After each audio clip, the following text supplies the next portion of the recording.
알아 내가 내 편이다 말씀하시는 하나님으로 인하여 또 소망을 갖고 일어나게 하시고 또 세상을 향하여 예수 그리스도가 하나님임을 호령하며 나가게 하시니 감사합니다.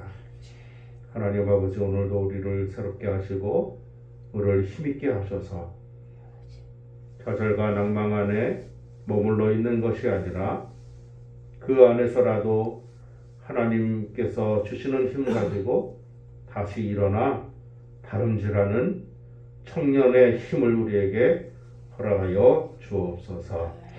이 시간도 사랑하는 성도들과 함께 하나님의 말씀을 묵상하고 함께 나누며 우리를 향하신 하나님의 뜻을 헤아리며 우리의 자세를 새롭게 하기를 원하오니 성령 하나님 우리를 정결케 하시고 마음을 정돈시켜 주셔서 하나님의 말씀으로 우리의 영이 새로워지게 하시고 주의 말씀과 교훈을 따라서 걸어가는 귀한 은혜를 허락하여 주옵소서. 혹시나 하나님이 부족한 사람의 우둔한 입술로 인하여 주의 말씀이 잘 전달되지 못할 경우라도 성령 하나님께서 사랑하는 성도들의 귀와 마음을 주장하셔서 주의 말씀이 온전히 이해되어지게 하시고 느껴지게 하여 주시기를 간절히 원하고 기도합니다. 우리의 삶이 감사하는 삶이 되게 하시고 우리의 삶이 하나님께서 주신 새로운 인생임을 알아서 날마다 주 앞에 겸비하며 겸허하며 새로워지며 또 하나님께서 원하시는 귀한 인생길 힘있게 걸어가도록 하나님 도와주시기를 간절히 소망하고 자리에 참석한 사랑하는 성도들의 일생을 우리 하나님 지키시고 인도하여 주셔서 하나님께 큰 영광 되는 복된 우리 되도록 하나님 도와 주시옵소서. 예배의 시정 우리 주께 의탁하오고 살아계신 예수님의 이름으로 간절히 기도하옵나이다. 아멘. 하나님의 말씀을 봉독하겠습니다. 하나님의 말씀은 로마서 8장 26절부터 39절까지 말씀, 신약성경 250페이지에 있습니다. 로마서 8장 26절부터 39절까지 말씀, 본문이 조금 긴데요. 제가 봉독을 해드리겠습니다. 로마서 8장 26절부터 제가 봉독해 드리겠습니다. 26절입니다. 이와 같이 성령도 우리의 연약함을 도우시나니 우리는 마땅히 기도할 바를 알지 못하나 오직 성령이 말할 수 없는 탄식으로 우리를 위하여 친히 간구하시느니라. 마음을 살피시는 이가 성령의 생각을 아시나니 이는 성령이 하나님의 뜻대로 성도를 위하여 간구하심이니라. 우리가 알거니와 하나님을 사랑하는 자 곧 그의 뜻대로 부르심을 입은 자들에게는 모든 것이 합력하여 선을 이루느니라. 하나님이 미리 하신 자들을 또한 그 아들의 형상을 본받게 하기 위하여 미리 정하셨으니 이는 그로 많은 형제 중에서 맏아들이 되게 하려 하심이니라. 또 미리 정하신 이들을 그들을 또한 부르시고 부르신 그들을 또한 의롭다 하시고 의롭다 하신 그들을 또한 영화롭게 하셨느니라. 그런즉 이 일에 대하여 우리가 무슨 말하리요? 만일 하나님이 우리를 위하시면 누가 우리를 대적하리요? 자기 아들을 아끼지 아니하시고 우리 모든 사람을 위하여 내주시니가 어찌 그 아들과 함께 모든 것을 우리에게 주시지 아니하겠느냐? 누가 능히 하나님께서 택하신 자들을 고발하리요?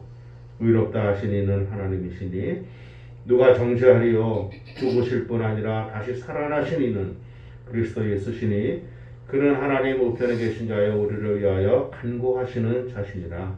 누가 우리를 그리스도의 사랑에서 끊으리요? 환난이나 곤고나 박해나 기근이냐 적신이나 위협이냐 칼이랴. 기록된 바 우리가 종일 주를 위하여 죽음을 당하게 되며 도살할 양같이 여김을 받았나이다 함과 같으니라.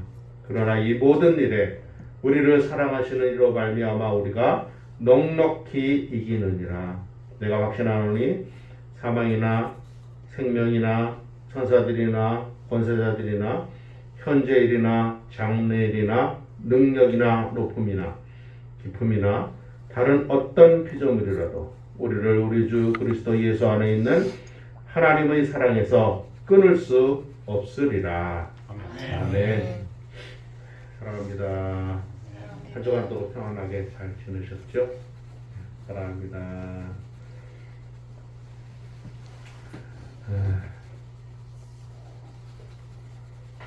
얼른 와서 밥 먹어라. 누가 부르는 말일까요? 엄마가 부르는 말. 우리 어렸을 때는 그랬죠. 우리 어렸을 때는 학교 끝나면 가방을 획 던져놓고 가방 획 던져놓고 밖에 나가서 하루 종일 놀았습니다. 그러면 요즘 애들 참 불쌍해요. 요즘 애들은 학원을 그냥 보통 한 4개 정도는 다니는 것 같아요. 한 4개 정도 다니고 많이 다니는 애들은 7개까지 다니는 애들은 제가 보고 있어요. 아빠보다 더 바쁜 아이들 많겠죠. 어른 돼가지고 너 어렸을 때 즐거운 게 뭐였냐? 그러면 글쎄요. 신나게 논 경험이 별로 없잖아요. 네. 저만 해도 그랬습니다. 학교 갔다 오면 가방을 방에다 휙 던져놓고 그냥 그 옷 차림으로 그냥 밖에 나가서 하루 종일 놀았습니다. 골목에서 놀았어요. 뭐 하고 놀았냐? 망까기, 말타기, 그다음에 구슬치기, 딱지치기. 그때 오징어 게임도 있습니다. 오징어 게임도 하고, 그다음에 또 니을자 게임이라고 있었어요. 오징어 게임하고 비슷한 거. 니을자 게임도 있고, 또 다방구도 하고. 놀이가 진짜 많죠. 여자애들 고무줄 놀이하고 칼 가져가서 끊고. 그때 여자애들이 얼마나 운동을 잘했는지 그 고무줄 가지고 그냥 하루 종일 놀아야 돼. 그래가지고 잘하는 애들은 그 머리 끝까지 올라가잖아요. 머리 끝까지. 그리고 그거를 또 물구나무 서면서 그거를 또 발로 잡아요. 이야, 대단한 운동신경이에요. 그렇죠? 하루 종일 놉니다. 그런데 하루 종일 놀다 보면 그냥 해가 뉘어뉘어 지잖아요. 어둠이 깔리고 이렇게 그러면 하나 둘씩 소리가 들립니다. 이름 부르는 소리. 밥 먹어라. 대답 안 하죠. 애들이 노느라고. 그 엄마가 화가 난 목소리가 들립니다. 빨리 안 올래. 그러면 이제 어쩔 수 없이 알았어요. 그러고 이제 하고 어스름해져서 엄마가 부르고 그래서 아이들이 하나 둘 가다 보면 어느덧 혼자 남을 때가 있어요. 엄마가 안 불러. 그러면 다 신나게 놀다가 갑자기 외로움이 몰려옵니다. 뭐야, 나는 할 데가 없네. 가도 불 꺼진 집에 자기 혼자 들어가는. 부르는 엄마가 없는 아이는 참 외롭습니다. 참 외로워요. 갈 곳이 없는 아이. 외롭습니다. 우리 인생이 가끔 그렇다라는 생각을 합니다. 이 땅에서 신나게 놀고 재밌게 놀고 그러다가 문득 인생의 황혼이 지고 날이 저물어 가고 있으면 문득 나 갈 데가 없네 라는 생각을 하게 되고 그러다 보면 이게 참 뭐하면 살았나 모르겠다 라는 생각을 할 때가 있습니다. 그러면 참 서글퍼지죠. 지나온 과거를 생각해 보면 참 그렇다 그런 생각이 들 때가 있잖아요. 그런 것 같습니다. 갈 데가 없는 아이, 엄마가 부르지 않는 아이, 참 외롭습니다. 참 초라하고 왠지 그렇게 주눅들고 그럽니다. 아이들이 가끔 싸우기도 합니다. 아이들이 가끔 싸우다 보면 어떤 아이는 울면서 집에 가죠. 울면서 집에 가면서 하는 말이 있어요. 엄마! 제가 나 때렸어! 엄마! 제가 나 때렸어! 그러면 마침 엄마가 또 나와. 마침 엄마가 나와요. 누가? 그 말을 들으면 마음이 덜컥합니다. 왜요? 와가지고 뭐라 할까봐. 그렇죠? 분명히 지금 잘못했는데 그래서 내가 뭐라고 한 건데 뭐 그거 중요합니까? 중요하지 않아요. 엄마는 그게 중요하지 않습니다. 엄마는 그거 중요하지 않고 누가 내 새끼 때렸냐 그게 중요할 따름이에요. 그래 와가지고 누가 그랬는데 네가 그랬어? 왜 그랬어? 야 너 더 크잖아. 큰 애가 작은 애 때리면 되냐? 뭐 이유 여하 뭐 이런 거 필요 없습니다. 그냥 어른이니까 그냥 와서 그러는 거예요. 그러면 할 말을 이렇게 올라오는데도 참 말을 못하고 말하면 또 어린 것이 어디다 대고 말대꾸야 이러면서 참 서글픕니다. 엄마를 부르는 아이는 든든합니다. 든든한 뒷배가 있어요. 든든하죠. 여차하면 잃는다. 여차하면 잃는다. 잃으면 오거든. 잘 편히 해주거든. 반면에 내 편이 없는 아이는 엄마가 없는 아이는 혼자서 있는 아이는 참 고달픕니다. 억울합니다. 정당한데도 불구하고 억울한 일을 당하고 예. 뭐 덩치가 크면 어떻게 해요? 뭐 해요? 상관없죠. 어른이 있는데 마치 우리가 인생을 사는 것이 그 비슷하지 않을까 생각을 합니다. 살다 보면 억울할 때가 왜 없겠어요. 그렇죠? 근데 상대방은 힘이 많아. 힘이 세. 권력도 있고 재력도 있고 명예도 있고 심지어 나보다 잘생기기도 했어. 나보다 키도 커. 그러니 내가 아무리 잘해도 억울한 일을 당한 경우가 종종 있잖아요.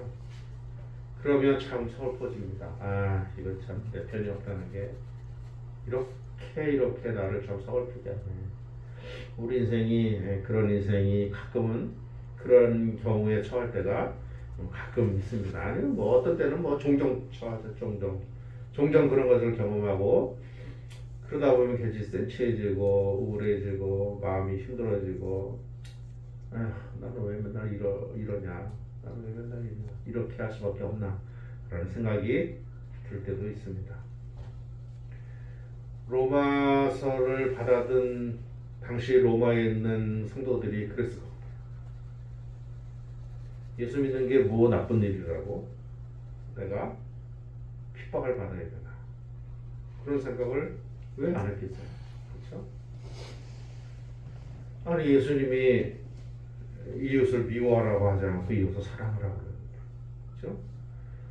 밤을 때리고 오른밤 돌려대라 이거 얼마나 귀한 말씀이냐 나 그 말씀 좋아서 예수를 따라가는데 왜 저 사람들을 나를 핍박을 하냐 이 당시에 로마 성도가 핍박을 받는 이유는 딱 한 가지였어요. 정치적인 이유 때문이에요.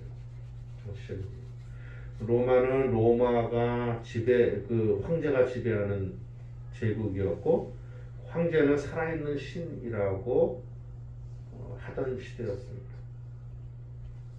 그런데 살아있는 신인 황제에 대해서 황제를 인정하지 않는 것처럼 보이는 것이죠. 왜냐하면 하나님을 왕으로 섬기니까 예수님을 왕으로 섬기니까 저것들이 황제에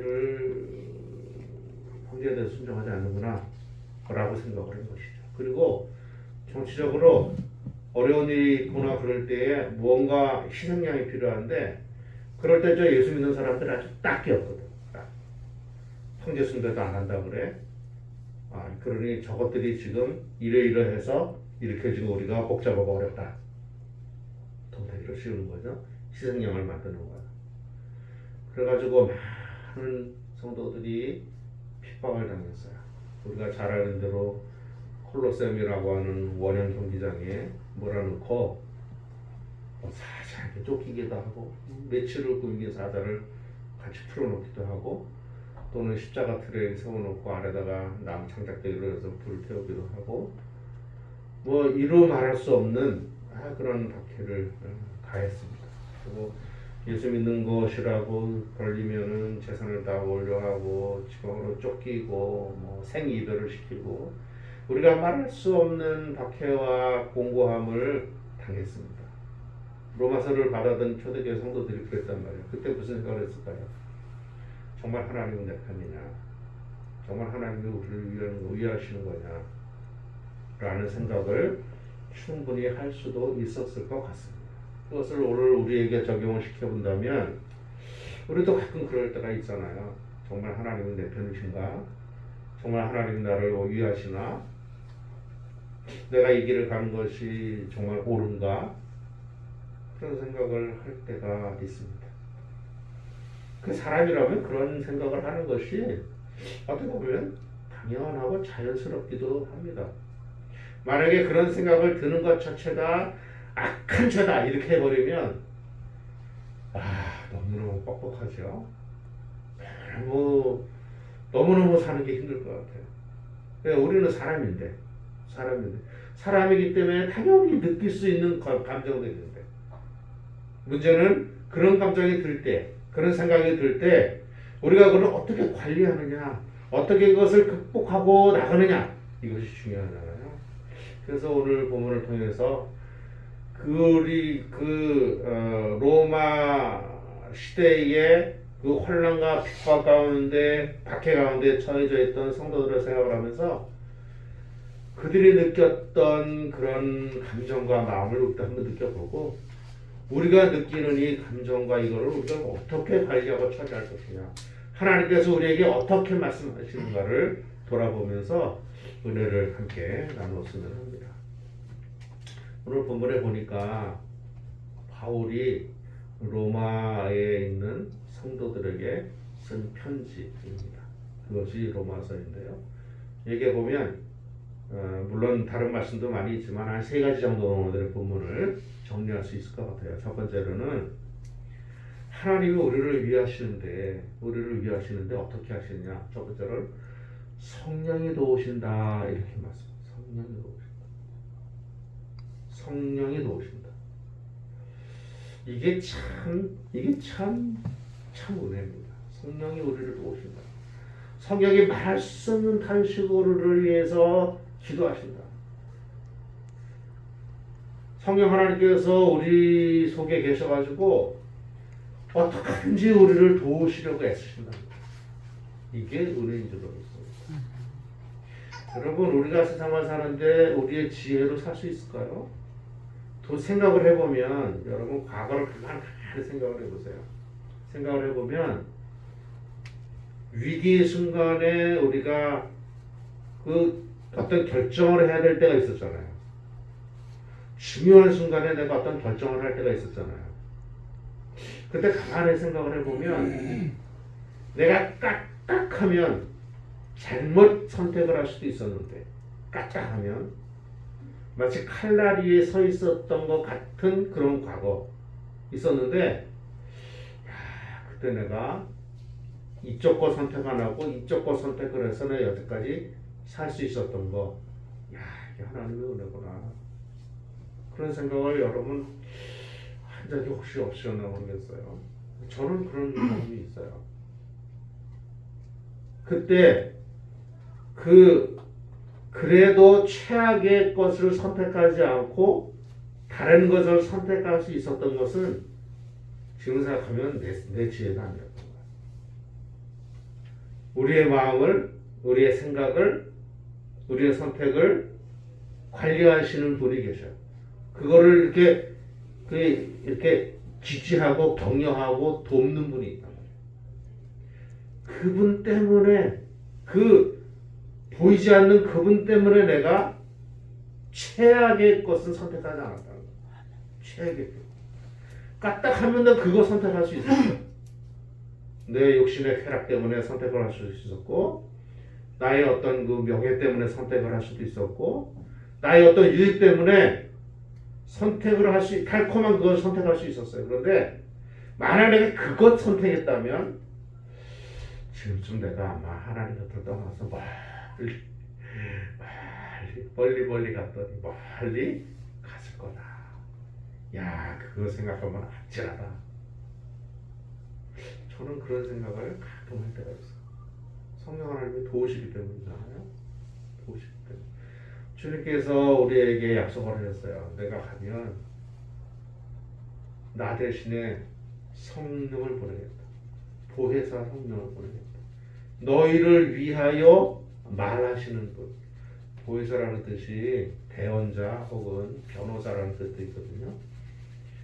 너희 대신 말하는 분, 너희의 마음을 건드리고 움직이는 분, 돕는 분, 그거 보내겠다. 우리 모두 마음속에는 성령 하나님이 이미 오셨어요. 우리가 예수 그리스도로 주로 고백하는 순간 우리 안에 성령이 오셔서 우리를 다스리고 계시단 말이에요.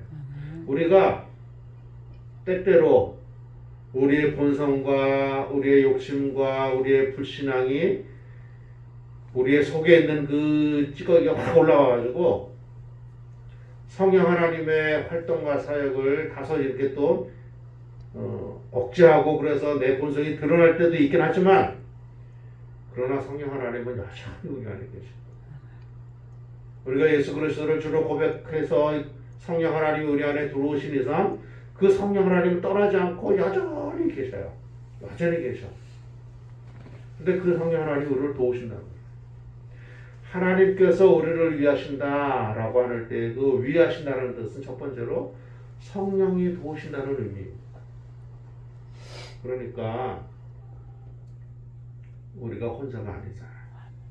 성령 하나님께서 우리 안에 계셔서 우리가 어디를 가든지 우리가 동행하시고 어떤 상황을 만나든지 그 상황에 함께 계시고 우리가 어떤 결정을 하든 어떤 선택을 하든지 그 결정과 선택 가운데 하나님 성령 하나님께서 늘 관여하신다.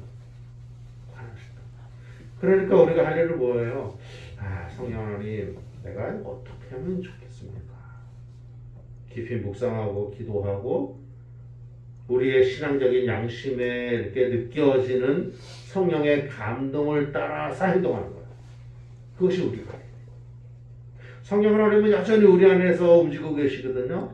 그 우리가 할 일은 묵상하고 기도하고 성령 하나님께서 원하시는 것이 무엇인지를 깊이 생각을 하면서 내 속에 있는 선한 그 믿음의 양심에서 우리에게 은밀하게 말씀하시는 그 하나님의 음성, 느낌, 그것을 잘 귀담아 들어야 돼요. 여러분 이런 경우 있잖아요. 내가 어떤 결정을 하거나 어떤 뭐를 할 때에 이거 왠지 이거 좀 꺼림칙하다. 하나님이 이거 좀 원하지 않으시는 것 같다. 마음으로부터 좀 부담스럽고 거창하는 그런 것들이 있잖아요. 그거 하나님이 원하지 않으시는 거거든요. 우리 마음에 하나님께서 이렇게 느낌을 주시는 거거든요. 느낌. 신앙적인 그 어떤 그 분위기를 주시는 거거든요. 이게 좋긴 좋은데 이거 조금 꺼림칙하다. 하나님께서 정직하라고 하셨는데 이거는 정직한 것 같지가 않다. 하나님께서 이 선하게 일을 처리하라고 그러셨는데 이건 선하게 처리하는 것 같지가 않다. 이게 마음이 조금 불편하다. 그렇게 하면 나에게 이익이 좀 있긴 하지만 이건 조금 그렇다. 그걸 영적 감각이라고 그러는데 그 감각이 민감하면 성령 하나님께서 우리 안에서 강하게 역사하실 수 있어요. 그걸 따라서 하는 것이 그게 필요한 것이잖아요. 성령 하나님 우리 안에 늘 계셔요. 그래서 우리를 위하여 늘 일하세요. 우리가 할 일은 그 성령 하나님의 일하시는 것을 받고 순종하는 것이 필요한 것이에요. 깊은 묵상과 사색과 신앙적인 양심을 따라서 행동하는 것이죠. 하나님께서 우리에게 그것을 알게 하십니다. 알게 하셔요. 근데 우리가 그것을 고의적으로 그냥 눈 감을 때가 있어서 그렇지 하나님은 우리를 늘 그렇게 성령 하나님으로 우리를 돕고 계시는 거예요. 그래서 하나님은 우리를 위하시는 거예요. 바울이 지금 그렇게 얘기하시는 거예요. 바울이 로마에서 학대받고 환난 가운데 있는 로마 성도들에게 성령 하나님이 너희와 함께 하신다. 너희를 위하여 끊임없이 일하시고 끊임없이 탄식으로 하나님께 기도하신다. 그러니 너희 혼자가 아니다. 라는 말씀을 하고 계시는 겁니다. 두 번째로 우리를 위하시는 하나님은 어떤 하나님입니까? 어떻게 하실까? 합력하여 선을 이루신다. 합력하여. 이거 우리가 굉장히 좋아하는 말이잖아요. 얼마나 좋아. 하나님의 뜻대로 부르심을 입은 자들의 모든 것들이 합력하여 선을 이룬다. 이 말의 기본적인 의미는 뭐냐면 하나님께서 주관하신다라는 뜻이에요. 주관하신다. 세상에 있는 모든 일들을 하나님의 손 위에 올려놓고 하나님이 만지신다는 뜻이에요. 근데 만지시는 목적이 뭘까? 무엇 때문에 만지실까? 우리 위해서 만지신다는 거예요. 우리 위해서. 이게 아주 기가 막힌 은혜잖아요. 하나님이 다른 것 가지고 세상을 주관하시는 것이 아니에요. 성도들, 하나님의 자녀들을 위하여 세상을 만지신다는 거예요. 그것이 모든 것들이 협력하여 선을 이루시는데 하나님의 뜻대로 부르심을 입은 자들에게는 이라는 뜻이에요. 그것이. 그러니까 오늘 본문 하나님의 뜻대로 부르심을 입은 자들에게는 모든 것들이 협력하여 선을 이룬다. 이 말은 하나님께서 너희 성도들을 위하여 일하시는데 하나님께서 너희들을 위하여 성도들을 위하여 세상의 일들을 만드신다. 이런 뜻이에요. 우리 위하여 만드신다. 그러니까 혹시 이 말은 이런 뜻이기도 해요. 혹시 어떤 실수를 해도 하나님께서는 그 실수를 사용하셔서 오히려 전화위복이 되게 하시는 거예요. 그것이 하나님이 우리를 위하여 일하시는 방법. 우리 자녀들이 어떤 대학을 위하여 열심히 기도하고 공부했어요. 잘 안 됐어. 마음이 아프죠? 근데 오히려 그것 때문에 나중에 더 잘 될 수도 있는 거죠. 그건 모르는 거잖아요. 그건 모르는 거. 오히려 원하는 것이 이루어졌다가 그것 때문에 우리가 하나님의 곁을 떠나고 그것 때문에 우리의 마음이 각박해지고 그것 때문에 우리의 삶이 윤택한 듯 보이지만 피폐해지는 경우도 종종 있어요. 협력하여 선을 이룬다 이런 뜻은 하나님께서 세상의 모든 것들을 주관하시고 조정하시고 관리하시는데 다스리시는데 그 다스림의 최종적인 이유는 뭐냐면 우리 위해서, 성도를 위해서 하나님의 부르심을 기쁘신 뜻대로 부르심을 입은 자들을 위하여 하나님이 협력하여 선을 이루도록 관리하신다. 그게 우리를 위하시는 하나님의 방법이에요. 그러니까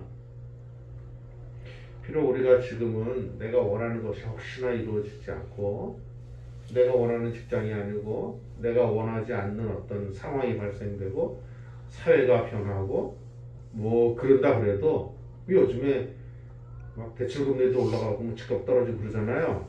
그런다 할지라도 하나님께서 이것을 통해서 나를 어떻게 유익하게 하실는지 그건 모르는 거예요.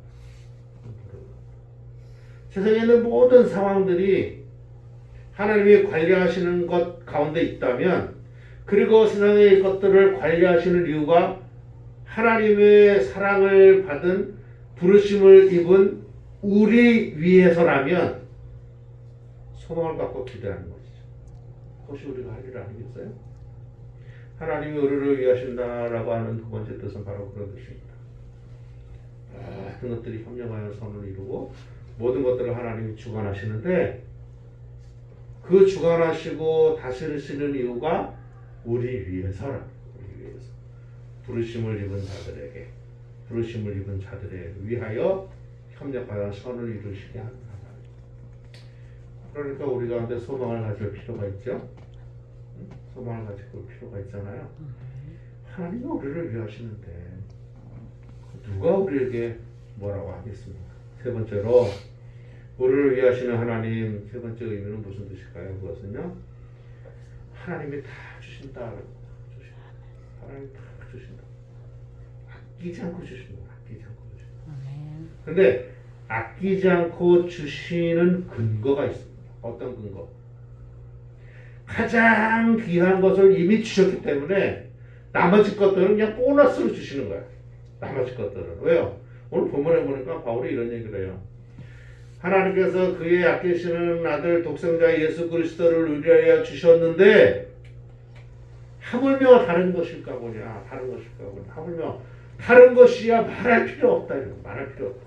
이것이 바울이 로마에 있는 핍박받는 성도들에게 하는 말입니다. 이게 마치 누구의 말씀하고 비슷하잖아요. 누구? 예수님 말씀하고 비슷하잖아요. 그렇죠? 예수님께서 뭐라고 하셨어요? 걱정하지 마라. 걱정하지 마라. 하나님께서 너희에게 필요한 것 다 주신다. 예수님 그렇게 말씀하시잖아요. 하물며 너희일까 보냐. 예수님은 반어법으로 말씀을 하셨어요. 공중에 나는 새를 봐라. 또 들에 있는 백합화를 보라. 그거 하찮은 것 같은데 그것도 하나님이 먹이시고 입히시고 기르시지 않느냐. 하찮은 것도 하나님이 그렇게 기르시고 관리하시는데 너희들은 그것보다 얼마나 귀하냐. 예수님이 이렇게 말씀하셨잖아요. 그러니까 하찮은 것도 하나님이 기르시고 관리하시고 보호하시고 기르시는데 그것보다 비교하지 못할 정도로 귀한 너희들에게 하나님이 은혜 베풀지 않으시겠느냐, 주시지 않겠느냐 이렇게 말씀하셨는데 바울은 어떻게 얘기해요? 하나님이 너희를 위하여 예수 그리스도를 주셨다. 가장 귀한 것 주셨다. 그렇다면 나머지 것들은 보너스 아니겠느냐? 나머지 것들은 나머지 것이 뭐가 귀하다고 안 주겠느냐? 가장 귀한 것 줬는데 이미. 그렇지 않습니까? 그것이 바울이 하는 말이에요. 맞습니다. 우리가 이미 죄인 되었을 때에 죄와 허물로 우리의 생명이 죽은 거나 마찬가지일 때에 우리를 살리기 위하여 하나님의 아들 예수 그리스도를 세상에 보내셔서 우리 대신 죽게 하셨어요. 죽게 하셨어요. 내가 가야 할 그곳에 그분을 가게 하시고 우리를 그곳에서 나오게 하셨단 말이에요. 우리 위해서 죽게 하셨는데 나머지 것들이야 뭐가 아깝다고. 뭐가 아깝다고 안 주는 거야. 하나님의 아들을까지 주신 그분이 우리를 위하여 모든 것 주시지 않겠느냐. 주신다. 그것이 우리를 위하여 일하시는 하나님의 일하시는 겁니다. 그러니까 이미 우리는 하나님의 아들 예수 그리스도를 구주로 모셔서 그분을 따라서 가는 사람들이라면 하나님이 나머지 은혜들은 너무나 자연스럽게 주실 것이다.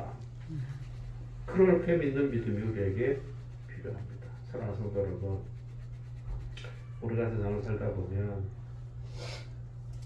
마치 홀로 남은 것 같은 느낌이 들 때가 있습니다. 살다 보면 내 편은 아무도 없는 것 같은 그런 외로움과 고독함에 빠질 때가 있습니다. 날마다 우리를 압박해오는 환경들은 힘이 점점 세지는 것 같고 피할 곳은 없고 갈 곳은 없고 하소연할 데도 없고 그래서 참 사는 게 너무 고달프다 힘들다 느낄 때가 우리에게 있습니다. 그러다 보면 내가 지금 제대로 믿고 있나? 내가 제대로 믿고 있다면 하나님께서 왜 나에게 이런 시련과 아픔과 고독과 고통을 주시나? 라는 생각이 들 때도 있습니다. 그 생각이 드는 그것 때문에 괴로워하지는 않으셔도 됩니다. 그것은 우리가 열악한 인생이기 때문에 오는 자연스러운 생각들이에요. 문제는 그것 때문에 우리가 낙심하고 그것 때문에 우리가 좌절하고 그래서 혹시나 우리가 이제는 믿음의 소용이 없다라는 생각을 하는 것 그것이 문제죠. 그것이 문제예요. 지금까지 내가 하나님을 따라 살아왔는데 이렇게 내가 공고하고 외롭고 힘들고 이런 거 보니 이게 다 소용없나 보다 라고 생각을 해서 잘못된 결정을 하는 것이 문제예요. 그것이 문제 아니겠어요? 그럴 때 성령 하나님 우리를 도우신다고. 그럴 때 오히려 그 모든 것들을 협력해서 우리의 인생을 더 밝은 내일을 향하여 갈 수 있도록 선을 이루신다는 말이에요. 그럴 때 우리가 필요할 때 하나님이 우리에게 주신다는 은혜를 주신다는 거예요. 그것이 중요하잖아요. 그것이. 우리가 세상을 살다 보면 이러할 때가 있는데 그때 마음을 새롭게 하는 은혜의 기회입니다. 그럴 때 더 하나님께 나아가고, 그럴 때 더 하나님의 뜻이 무엇인가를 기대하고, 그럴 때 더 하나님께 기도해 보면 하나님이 전에 느끼지 못했던, 전에 알지 못했던 은혜를 부어 주시는 줄로 믿습니다. 고난은 우리의 믿음을 증명할 기회다. 고난은 우리의 믿음을 증명할 기회입니다. 역경은 오히려 우리가 더 하나님께 나아갈 수 있도록 환경을 만들어주는 것이다. 사랑하는 성도 여러분, 힘내시기를 축복합니다. 힘내시기를 축복합니다. 상황은 비록 그럴 때가 있고 우리의 마음은 그럴 때가 있지만 그럼에도 불구하고 은혜 주시는 하나님, 힘 주시는 하나님, 오늘도 우리를 위하여 일하시는 하나님, 내 편이 되어 주신 그 하나님, 내 편이 되어 주신 하나님이 내 편이신데 세상이 나를 어떻게 하랴. 시편 기자의 고백이 우리의 고백이 되시는 축복합니다. 그러다 보면 상황이 바뀌고, 그러다 보면 하나님 주시는 힘을 우리가 받으면, 내 힘이 세지면 외부에서 나를 대적하는 것이 아무것도 아닌 것이 돼요. 세상이 힘든 것은 내가 약하기 때문에 힘든 것이에요. 사실은 지금 우리가 겪는 어려움들은 과거에 도 있었어. 근데 과거에는 내가 힘이 셌기 때문에 그거 별거 아닌 걸로 느꼈는데, 지금은 내가 힘이 없기 때문에 그것이 버거운 것이에요. 그러니까 하나님이 주시는 힘을 받아서 우리가 세지면, 강해지면 아무것도 아닌 것이 되잖아요. 아무것도 아닌. 하나님이 내 편이신데 세상에서 누가 우리를 대적할 수 있습니까? 하나님이 우리를 위하시면 어떤 것이 우리를 해코지할 수 있습니까? 칼도 우리를 해코지하지 못하고, 박해도 우리를 해코지하지 못하고, 가난도 질병도 우리를 그리스도 안에 있는 하나님의 사랑에서 끊을 수 없다.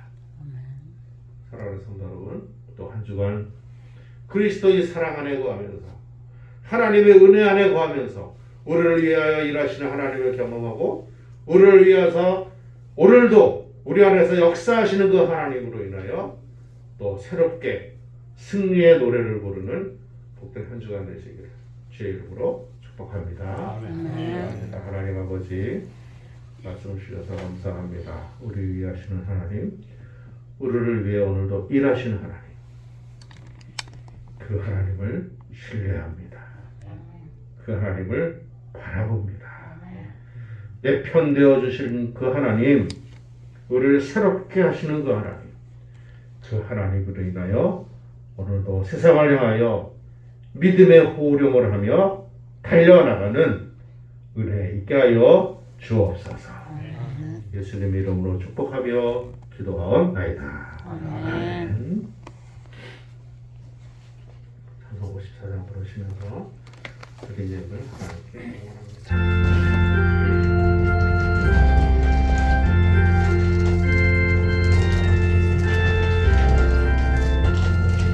주여 복을 구하오니 저리 가게 하시고, 사람마다 주내로 이기도록 하시고, 광야 같은 세상에서 항상 인도하소서. 주의 복된 말씀 듣고 무한 감사합니다. 구원받은 주의 성도 열매 맺게 하시며, 하나님이 우리 함께 항상 계시옵소서.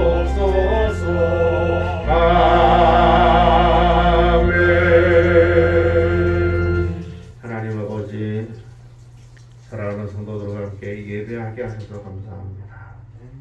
문을 열고 나가서 가정에서, 직장에서, 사역장에서 일할 때마다, 사람들을 만날 때마다 그것도 예배라 하나님이 여기고 그리스도의 영광을 위하여, 우리를 위하여 일하시는 그 하나님의 이름을 위하여 오늘도 온전한 성도의 본분 잘 감당하도록 은혜를 베풀어 주시옵소서.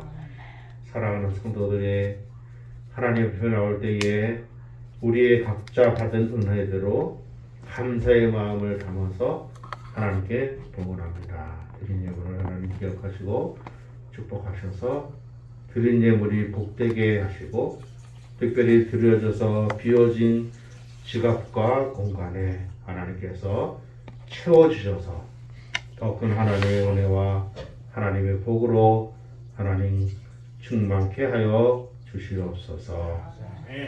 이제는 우리 구주 예수 그리스도의 크신 은혜와 하나님 우리 아버지의 극진하신 사랑하심과 성령 하나님의 도우심과 이르교통 충만하심이 오늘도 우리 위하여 일하시는 하나님, 내 편 되시는 하나님을 믿고 담대하게 믿음으로 세상을 향하여 달려나가는 좌절이나 낙심이나 우울이나 또는 소심한 그런 것들로 인하여 위축되지 아니하고 더 하나님을 믿는 그 믿음 가운데 온전히 서는 복되고 거룩한 주의 종들 위해 저들의 가정과 직장과 사역과 자녀들과 기도하는 모든 기도의 제목들 위해 이제는 영원까지 함께 있을지어다. 아멘.